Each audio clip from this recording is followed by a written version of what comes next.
The weather piled on the pressure for the title challengers on the final day of Rally Paraguay, with rain causing chaos on the opening stage. Josh McAlean and Takamoto Katsuta were the grip guinea pigs. Same as Josh on the brakes for a while, but there's nothing he can do here.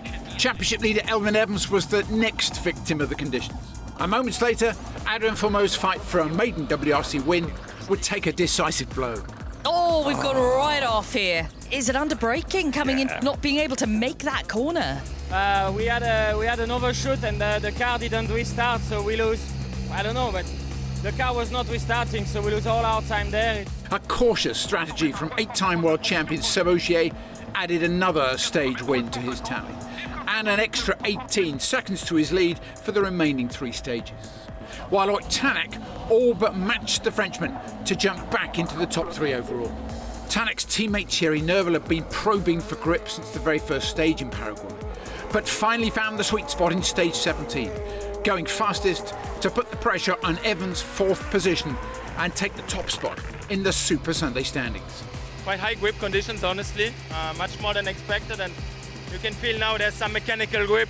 And the Belgian would suddenly find himself within touching distance of a podium, but only thanks to the misfortune of his Hyundai teammates on stage 18.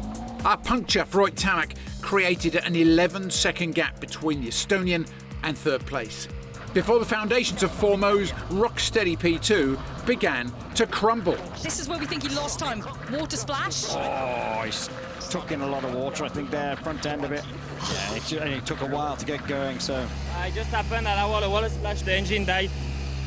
And to be fair, I thought it was over. Neuville was now under 5 seconds off a podium result, while Evans only needed a 4-second swing on the Wolf Power stage to steal 2nd at the very last moment. Rally Paraguay's debut on the WRC calendar was turning into a classic. And as the rain fell on the Wolf Power stage, the tension rose to boiling point, with all eyes on the title contenders, none of whom could afford to give their opponents any slack. Neuville threw down the gauntlet to Evans, taking maximum Super Sunday points by setting the fastest time on the Wolf Power stage, despite the increasingly treacherous conditions. Evans stayed calm, scraping through with just a 1-second advantage over the Belgian.